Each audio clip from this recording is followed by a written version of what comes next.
deliberate and conspicuous attempt being made to revive and hype up the heavyweight boxing division around the likes of Deontay Wilder, Tyson Fury, Anthony Joshua, and company. And there have been a couple of high-profile fights in recent times. The latest being the rematch between the British-born Joshua and the Mexican Andy Ruiz. And upon closer scrutiny of this current crop of heavyweight fighters, I think they are more hype than substance. When you look at Joshua with 23 fights with 21 knockouts, he's the WBF, WBO, and IBF heavyweight champion of the world.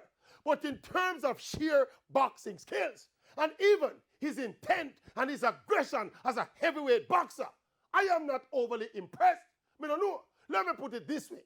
After hearing so much about this new breed of heavyweights, having seen them, I was expecting more. Look at this man who have Joshua and run up and down in the ring whole night. People talking about heavyweight division is back. Me don't think it come back yet. Which one of the man here could have spar with Mike Tyson, much less to fight him in a proper fight? To what I see right now, me not like you. Me start think serious. Me start think serious about it. Me start think. Forget it.